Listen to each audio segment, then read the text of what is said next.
banyak ilmu yang saya dapatkan dari beliau. Semoga apa yang beliau sampaikan mendapatkan balasan dari Allah dengan yang lebih baik dan kita bisa mengamalkan apa yang beliau berikan. Itu saja mungkin Bapak Yo. Mohon maaf saya mengganggu waktunya nih. Tidak, bagus. Terima kasih banyak. Insya Allah teman-teman nanti besok mungkin atau lusa saya akan wawancara juga salah satu orang nih. 2 orang ya. Pak Priyo sudah alhamdulillah, 1 orang lagi yang saya penasaran dengan kebaikan beliau yang tidak beliau sampaikan lewat kata-kata tapi lewat sikap beliau.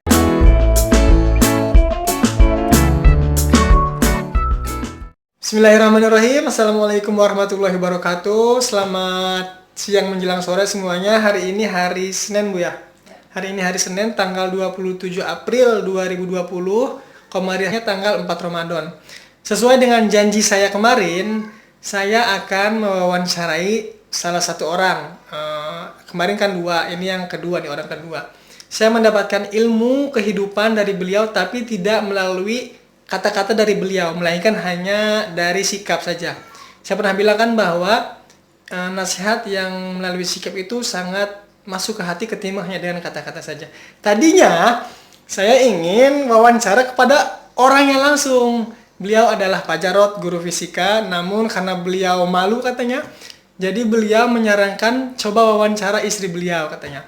Karena kan kita tahu bahwa istri itu kan pendamping hidup kan ya. Biasanya beliaulah orang yang paling tahu tentang pendampingnya.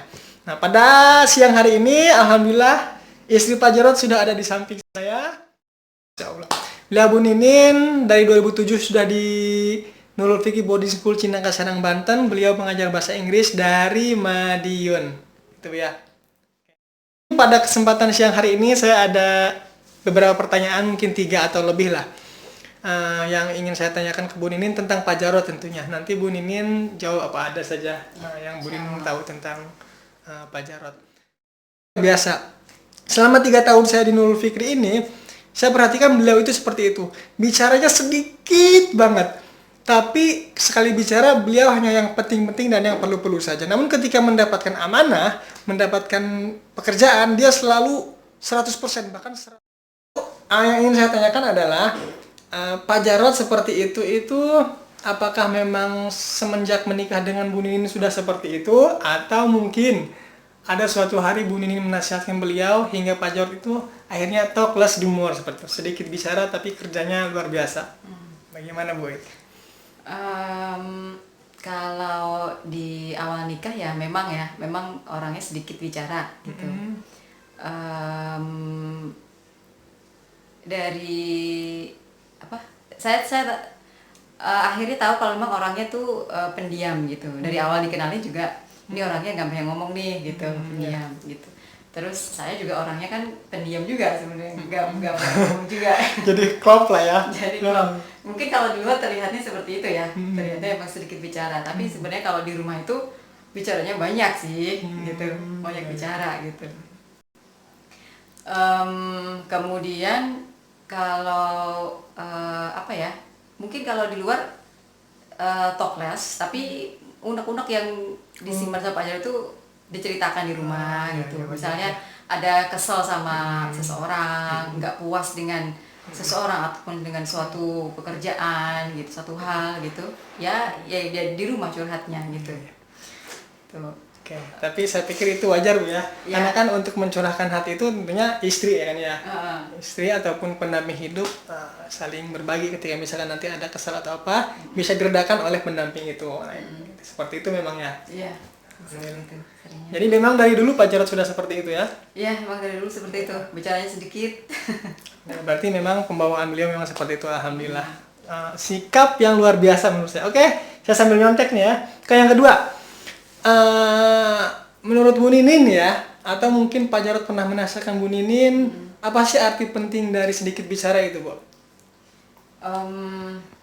Arti penting dari sedikit bicara, nggak pernah ngomong sih arti penting sedikit bicara itu, tapi yang sering diucapkan sama Pak Jarod itu dia nggak suka sama orang yang banyak ngomong. Oh, Masya Allah. Gitu.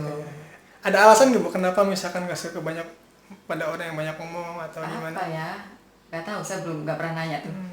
Kenapa dia nggak suka sama orang yang banyak ngomong. Memang harusnya seperti itu kan ya. Kalau misalkan kita mendengar orang banyak ngomong kan seperti itu. Iya. Oke, Oke, itu yang kedua. Pertanyaan ketiga Bu Ninin, sudah berapa menit? Sudah 5 menit. Yang ketiga adalah, nah ilmu kedua nih teman-teman. Ilmu kedua yang saya dapatkan dari Pak Jarod itu adalah tanpa melalui kata-kata ya. Beliau itu sangat amat sekali menjaga amanah. Amanah yang beliau dapatkan sebisa mungkin beliau kerjakan. Seringkali saya menemui di luar kerja malam-malam beliau ke kantor untuk mengerjakan amanah beliau. Bahkan masuk kalau siang itu jam setengah 2, jam 1 beliau sudah di kantor. Untuk apa? Tentunya untuk mengerjakan apa amanahnya hingga nanti amanahnya bisa terselesaikan. Nah itu Bu Ninin. Kira-kira kenapa sih Pak Jarod seperti itu?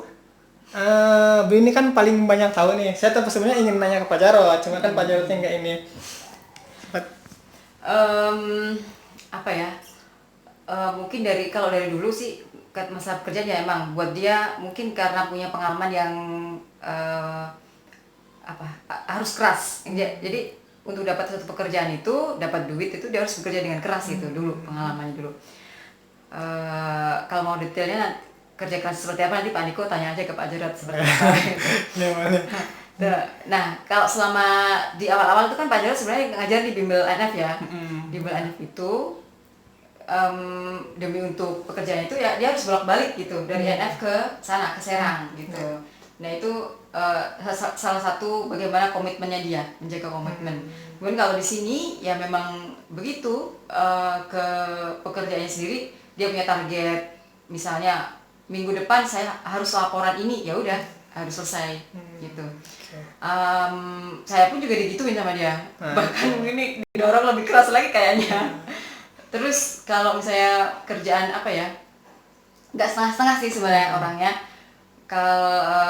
Kalau misalnya dia diminta, misalnya beberapa kali kan pernah diminta jadi perkap di flight gitu, ya udah dia punya A B C D, ya udah itu yang harus dikerjakan sama anak-anak itu. Mantap. Pengennya perfeksionis seperti yang dia inginkan, seperti apa anak-anak itu kerjanya seperti itu. Oke, luar biasa. Tuh, tidak setengah-setengah dalam menjalankan amanah, itu saya suka banget. Dan tentunya kita harus mendorong siapapun, terlebih orang terdekat kita, untuk menyelesaikan amanah yang didapatkan juga. Gitu Bu ya? Iya. Luar biasa beliau. Terakhir Bu Ninin, pertanyaan terakhir, closing statement, nasihat buat saya ataupun buat pendengar di sini, entah itu mau tentang Talkless Dumor, entah itu mau tentang amanah, ataupun mungkin suatu nasihat dulu yang pernah Pak Jarod sampaikan kepada Bu Nini yang sampai sekarang Bu Nini mengena banget, boleh dibagikan kepada kita. Satu saja boleh Bu Nini. Satu apa ya? Ya mungkin seperti quotes-nya sih, lebih banyak pekerjanya dan sedikit bicara. Gitu kan. Itu. Luar biasa. Oke.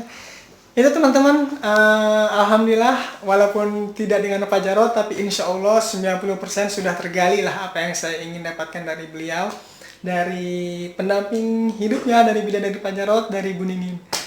Jangan lupa Talkless Dumor, kita harus sedikit bicara, yang penting pekerjaan kita selesai. Seperti itu. Terima kasih teman-teman, terima kasih Bu Ninin, semoga kebaikan Pak Jarod, kebaikan Bu Ninin dapat dibalas oleh Allah dengan yang lebih baik, dan saya juga teman-teman penonton di sini bisa mengamalkan apa yang kita dapatkan dari beliau. Terima kasih. Assalamualaikum warahmatullahi wabarakatuh. Ciao.